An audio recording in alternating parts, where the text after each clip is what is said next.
Welcome back to city news. Tenali rural పరిధిలోని శాంతి భద్రతల పరిరక్షణకు కృషి చేస్తానని రూరల్ సీఐ బెల్లంకొండ శ్రీనివాస్ పేర్కొన్నారు. సాధారణ బదిలీలో భాగంగా తెనాలి రూరల్ సీఐగా ఆయన ఆదివారం పదవి బాధ్యతలు చేపట్టారు. సిబ్బంది ఆయనకు ఘన స్వాగతం పలికారు. ఈ సందర్భంగా ఆయన మాట్లాడుతూ తెనాలి సర్కిల్ పరిధిలో పనిచేసిన గత అనుభవంతో తెనాలి రూరల్ పరిధిలో శాంతి భద్రతల పరిరక్షణకు పటిష్ట చర్యలు చేపడతామని తెలిపారు. గంజాయి నియంత్రణపై ప్రత్యేక దృష్టి సారిస్తామని అన్నారు.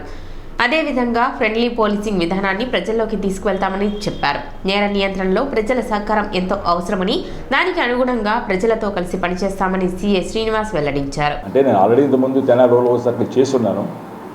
దాని ప్రకారం దీంట్లో ప్రయారిటీస్ ఏంటి, అందులో మన గవర్నమెంట్ ప్రకారం ప్లస్ మన సీఎం గారి దీని ప్రకారం కూడా కాకుండా మన సీనియర్ ఆఫీస్ అందరి దృష్టి ప్రకారం కూడా ప్రజెంట్ మెయిన్ ఇంపార్టెంట్ యాక్టివిటీ ఏంటంటే ఎన్డీపీఎస్ అనేది ఒక బెయిన్ నడుస్తూ ఉంది.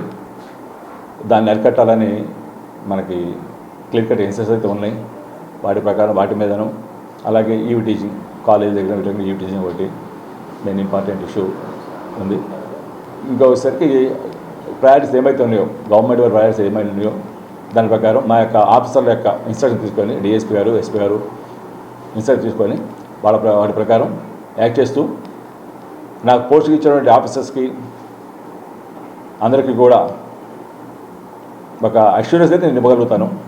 చక్కగా పని చేసుకుంటాను. నా వల్ల పై ఆఫీసర్లు మాట రాకుండా చూసుకోవడానికి నా సైడ్ నేను ట్రై చేస్తాను. ఫ్రెండ్లీ పోలీసుగా ఒక ఇష్యూ నడుస్తూ ఉంది. దాని ప్రకారమే నేను అందరూ కూడా పబ్లిక్ కూడా ఏంటంటే పోలీసులు కోఆపరేట్ చేయండి అని రిక్వెస్ట్ చేస్తున్నాను. అర్హులైన వారికి తెనాలి మండల న్యాయ సేవా కమిటీ ద్వారా ఉచిత న్యాయ సహాయం అందిస్తారని, అవసరమైన వారు దానిని సద్వినియోగపరచుకోవాలని ప్యానెల్ న్యాయవాది అప్పల కిషోర్ తెలిపారు. తెనాలి మండల న్యాయ సేవాధికార సంస్థ చైర్మన్ 11వ అదనపు జిల్లా న్యాయమూర్తి డి శ్రీనివాసులు ఆదేశాల మేరకు తెనాలి మండలం కటివరం గ్రామంలో వితంతు సామాజిక పెన్షన్లపై న్యాయ అవగాహన సదస్సు నిర్వహించారు. ఈ సందర్భంగా న్యాయవాది మాట్లాడుతూ చట్టాలను ప్రతి ఒక్కరూ గౌరవించి చట్ట పరిధిలో వ్యవహరించాలన్నారు. చట్టాలను ప్రజలకు చేరవేసేందుకు న్యాయ విజ్ఞాన సదస్సు నిర్వహిస్తున్నట్లు చెప్పారు. పారాలీగల్ వాలంటీర్ ఎర్రంశెట్టి అనిల్ కుమార్ మాట్లాడుతూ భారతదేశంలోని ప్రజలందరికీ ఎటువంటి భేదాలు లేకుండా అందరికీ సమాంతర న్యాయం అందించాలనే లక్ష్యంతో 1987లో న్యాయ సేవల చట్టం ప్రవేశపెట్టారని, 1995 నవంబర్ 9వ తేదీ నుండి ఈ చట్టం అమల్లోకి వచ్చిందన్నారు.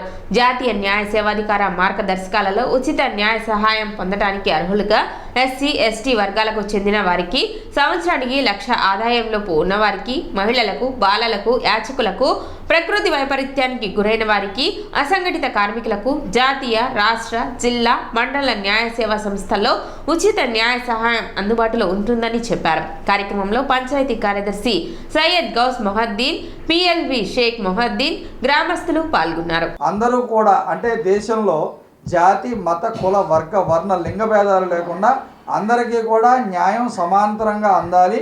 న్యాయానికి ఎవరో కూడా అతీతులు కారు, చట్టం అందరికీ సమానమైన ఉద్దేశంతో ఈ చట్టాలను చేయటం జరుగుతూ ఉంది. అదేవిధంగా ఆ న్యాయాన్ని అందించడం అర్హులు కూడా మరి కొంతమంది చాలా ఇప్పటికీ కూడా మనం 75వ స్వతంత్ర దినోత్సవం జరుపుకోబోతున్నాం త్వరలో.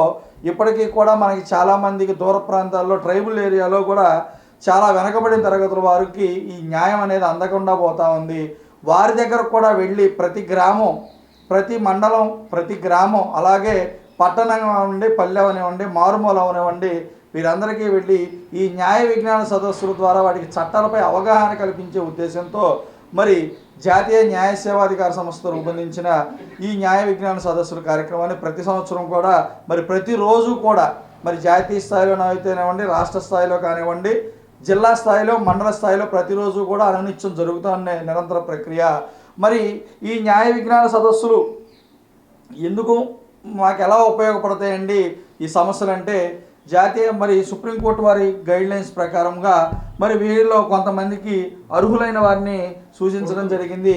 వారందరికీ కూడా మరి న్యాయ సేవల చట్ట ప్రకారం కూడా ఉచిత న్యాయ సహాయం అందుబాటులో. యంగ్ జనరేషన్ టీం ఆధ్వర్యంలో నిరుపేద కుటుంబాలకు బియ్యం మరియు నిత్యావసర సరుకులు పంపిణీ చేశారు. టిట్కో ఇళ్లలో నివసిస్తున్న వృద్ధురాలు మోతికి పట్టణ మారిస్పేట్కు చెందిన భాష, ఐతానగర్ కు చెందిన కొడాలి లింగేశ్వరరావు, మార్తం అనే వృద్ధురాలకు బియ్యం, నెలవారీ నిత్యావసర సరుకులు అందజేశారు. యంగ్ జనరేషన్ టీం చేస్తున్న సేవా కార్యక్రమాల్లో భాగంగా ఈ సేవా కార్యక్రమాలు చేపట్టినట్లు సంస్థ ప్రతినిధి సాదిక్ తెలిపారు. కార్యక్రమంలో శివ, నవీన్, సాయి తదితరులు పాల్గొన్నారు.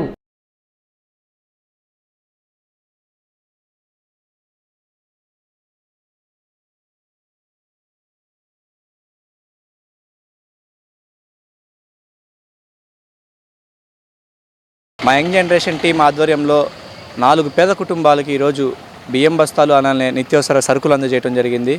ఇందులో భాగంగా మొదటిది తెనాలి పట్టణంలోని జగరుగుంటపాలెం వద్ద టిట్కో హౌసెస్లో నివసిస్తున్న మౌతి గారు అలానే వాళ్ళ భర్త మమతా గారు.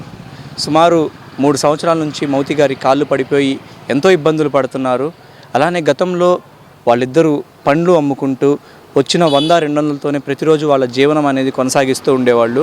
మరి ఇటీవల కాళ్ళు పడిపోవడంతో వాళ్ళు మా యంగ్ జనరేషన్ టీంని సంప్రదించి సహాయం కావాలని కోరగా మొదటిగా మేము వెళ్ళి ఆ కుటుంబాన్ని కలవటం జరిగింది.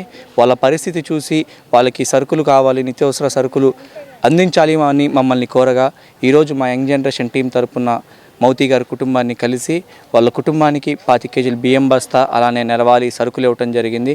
అలానే మౌతి గారి కుటుంబానికి రానున్న రోజుల్లో కూడా మందులు కానీ ఎలాంటి అవసరాలు ఉన్నా సరే అందజేస్తామని చెప్పి భరోసా ఇవ్వటం జరిగింది.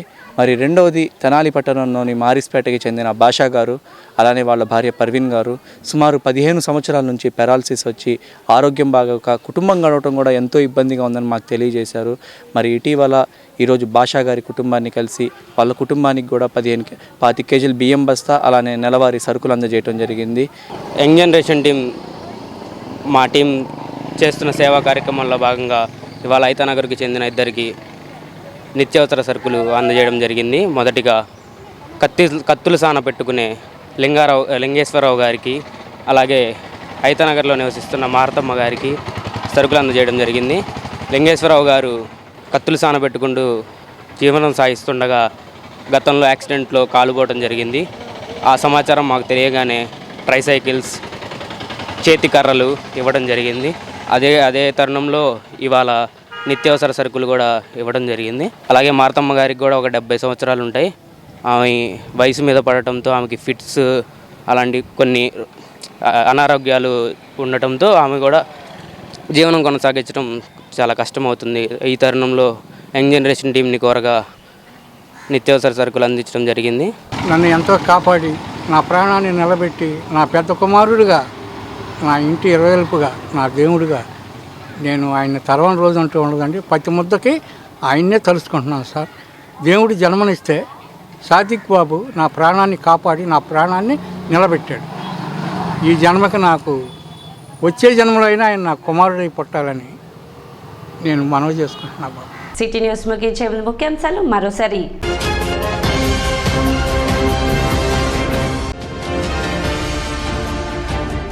పట్టణంలో నిర్మిస్తున్న ఎస్టీబీ ప్లాంట్ను పరిశీలించిన మంత్రి నాదెండ్ల మనోహర్. పనుల అలసత్వంపై ఆగ్రహం వ్యక్తం చేసిన మంత్రి.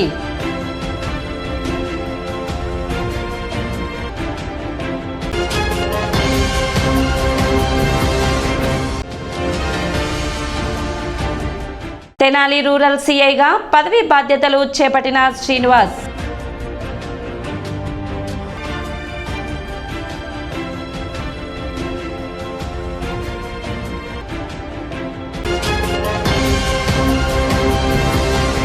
సిటీ న్యూస్ ఇంతటితో సమాప్తం. నమస్కారం.